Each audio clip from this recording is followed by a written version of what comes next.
ఆదోన్లోని ఆదోని జిల్లా సాధన సమితి ఆధ్వర్యంలో చేపట్టిన దీక్షకు సంపూర్ణ మద్దతిచ్చి సంఘీభావం తెలిపారు. విద్యార్థి ప్రజా సంఘాల నాయకులు కృష్ణ, గణేష్, బతుకన్న, రఘు, అఫ్రీద్ మాట్లాడుతూ కరువు వలసలు ఆగాలంటే ఆదోని జిల్లా చేయాలని వారు డిమాండ్ చేశారు. ముఖ్యంగా ఆదోని డివిజన్లో ప్రజలకు విద్య, వైద్యం, వ్యవసాయ రంగంలో అభివృద్ధి సాధించాలన్నా, ఇక్కడ విద్యార్థుల భవిష్యత్ బాగుండాలన్నా ఆదోని జిల్లా చేసేంత వరకు పోరాడుతూనే ఉంటామని వారు పిలుపునిచ్చారు.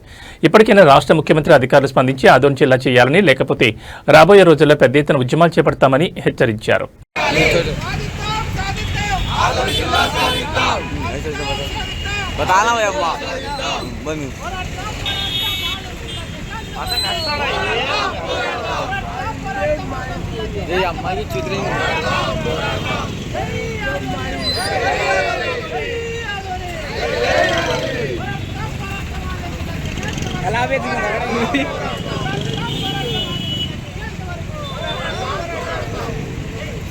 సంపూర్ణ మద్దతు తెలిపినటువంటి పెద్దలు,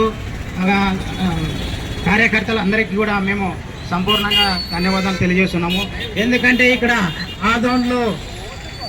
ఆదోని జిల్లా చేస్తే ఏమేమి ఉపయోగం అనేది మనం అన్ని తెలుసుకోవాలి.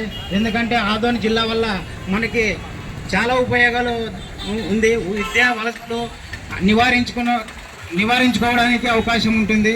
ఇక్కడ ఉపాధి దొరుకుతుంది, వలసలు ఆగిపోతాయి. అందువల్ల మనం జిల్లా సాధించుకుంటే చాలా భవిష్యత్ తరాలకి చాలా ఉపయోగపడుతుందని నేను ఈ సందర్భంగా తెలియజేస్తున్నాను. ఎందుకంటే మనకి ఈ టైంలో జిల్లా సాధించుకోకపోతే 100 ఏళ్ళు వెనక్కి వెళ్ళవలసి వస్తుంది. ఎందుకంటే ఇప్పుడు మనకు అవకాశం ఉంది కాబట్టి మనం గట్టిగా ప్రయత్నం చేసి మన నాయకుల మీద కానీ, మన ఎవరెవరైతే మన జిల్లా నియోజకవర్గాల్లో ఎమ్మెల్యేలు కానీ, మంత్రులు కానీ ఉన్నారో వాళ్ళకందరికీ మనం గట్టిగా వాళ్ళకి మనం చెప్పవలసిందిగా మేము కూడా తెలియజేస్తున్నాము. ఎందుకంటే ఇవల్ల వీళ్ళు ప్రేయర్ చేస్తే తప్ప మనకు జిల్లా వచ్చే అవకాశం కనపడదు. ఎందుకంటే వాళ్ళ దగ్గరికి ఈ సమాచారాన్ని పైన ఉన్న కేటర్ వాళ్ళకి చేరవేయడం లేదు. ఎందుకంటే మధ్యలో ఆగిపోతుంది ఇది తప్ప వాళ్ళ దగ్గరికి పోవడం లేదు జిల్లా ప్రస్తావన అనేది. అందుకే మనం చాలా గట్టిగా ప్రయత్నం చేయాలి.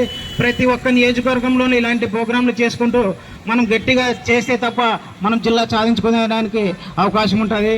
అందువల్ల నేను ఈ దీక్షకి సంపూర్ణంగా మద్దతు తెలియజేస్తూ మేము భవిష్యత్తులో జిల్లా కోసం దేనికైనా సిద్ధంగా ఉంటామని, మరింత ఉద్యమాలకి పూనుకుంటామని మేము ఈ సందర్భంగా తెలియజేస్తున్నాను.